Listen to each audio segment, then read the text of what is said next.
for putting on such a beautiful wedding, and thank you all for coming.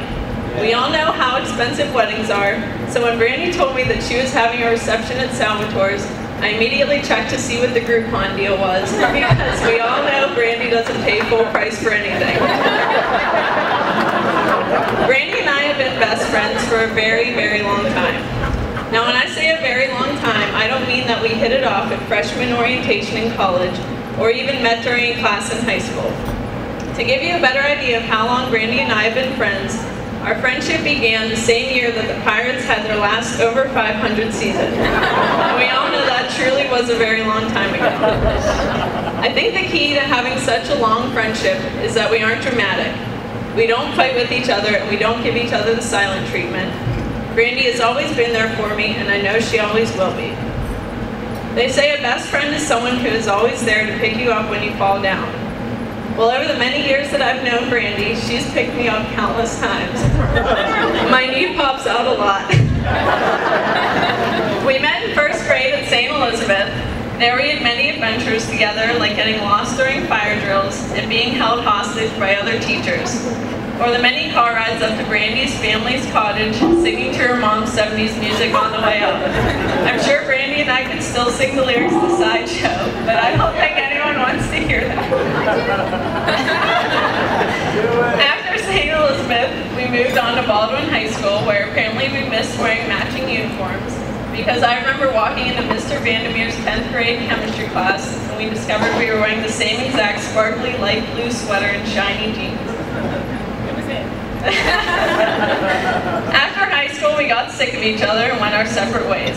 I went to school in Buffalo, New York, and Brandy went to school in Wheeling, West Virginia. She thought she had gotten rid of me.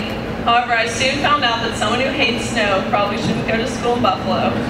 So I called Brandy to tell her that I'd be transferring down to Wheeling, West Virginia to bother her for another 3 years. During college, we were roommates during junior and senior year, where I tormented her with my messiness, and Brandy tormented me with episodes of Full House.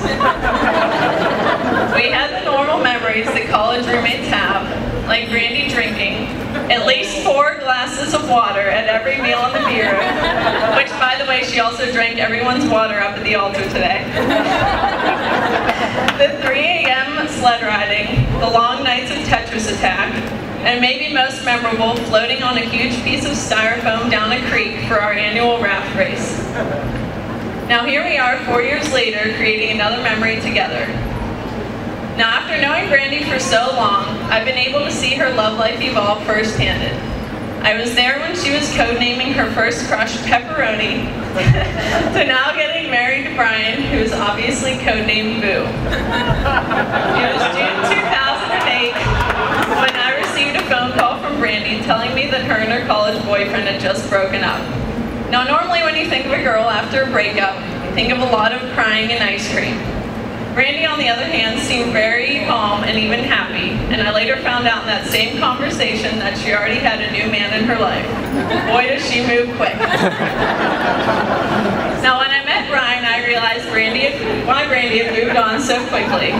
One of our first conversations was at the White Eagle in Southside, where we had an in-depth discussion on why Dwight is the best character on the TV show The Office. I knew from that point on we wouldn't have any problems getting along. Brian also has other qualities which make him perfect for Brandy. Like, he's smart, for instance. If Brandy's ever on Who Wants to Be a Millionaire and has a question about presidents, Brian will be right there to pick up the phone. He's patient. He's listened to countless conversations of Brandy obsessing over American Idol. He's honest. He has no problem telling me when I'm being annoying or that I'm a terrible singer. He's loyal, not only to Brandy, but also to the hardest thing to make a commitment to. Obviously, I'm talking about the Pittsburgh Pirates. And last but not least, whether Brandy wants to admit to it or not, he is occasionally funny. Although I have heard him demand people laugh at his jokes, which is just pathetic. Now, I know during these speeches, you're not supposed to say anything bad about the bride or the groom, but I'm here to tell you that Brandy and Brian do get into occasional arguments. But the best thing about their arguments is throughout the entire thing, they're still calling each other Boo, just in a different tone of voice. So Brandy and Brian, I'm sure despite your quarrels, you will always love each other, irregardless. Irregardless. I'm looking forward to making new memories with both Brandy and Brian, and I'm sure in about 30 years we will still be best friends going to each other's children's weddings. Now I know that I've been talking for a very long time, and I also know that Brandy is the slowest eater that I've ever met, so I'm going to stop here so Brandy can start eating and we can move on to the fun stuff at a reasonable hour. So congratulations to Brian for becoming Brandy's permanent rebound. I wish the best for you both, and now.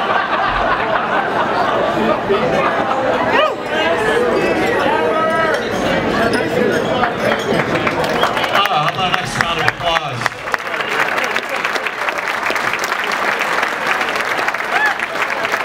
You know, in my 25 years of doing this, I think that was the best Maid of Honor speech I've ever heard. That was wonderful. Ladies and gentlemen, the best man, Kyle.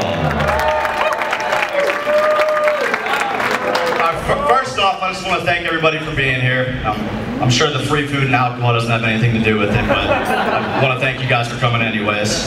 And I got to be honest with you guys, I really didn't think that Brian would ever end up getting married. I mean, whenever coming out of high school and his first couple of years of college, he was definitely in his best shape back then. And at the time he was single though, and then he came back from Penn State, and I noticed he put a significant increase on his waist size.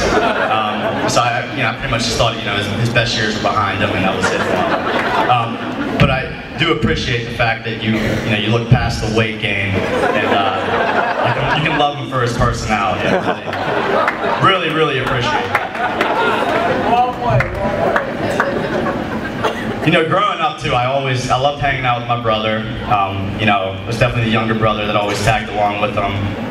Always go with them to play backyard baseball, backyard football. Of course, being a younger brother who tagged along, him and Pete Stanley, they used to beat me up all the time. Of course, But other than that though, getting beat up on a regular basis, he was always there for me though. He always had my back. And I'm glad I can be here for him today. Brian and Brandy, they're perfect for each other. They're great people. They're fun. They're funny to be around. You have so much in common. The only real difference I see between the two of them is, Brandy's about 10 times more athletic than Brian. We went down to Myrtle Beach one year, and we were playing beach football, actually, and it was me and Brandy. My dad was the all-time quarterback, playing against Brian and my sister, actually. And Brian was trying to cover Brandy, and it was bad. Honestly, it was a debacle. I think Brandy went for like 25 receptions, 12 touchdowns, and 650 yards. It was bad. She made the Pro Bowl after that one game. Yeah, definitely. But other than that, other than the athleticism, they get along great together. They're perfect for each other. Both of them deserve the best, and I think that's what they got today. So, if I can please have everybody just raise your glasses, I'd like to make a toast to a happy, long, and successful marriage for Mr. and Mrs. Brian and Brandy Lucott. Cheers.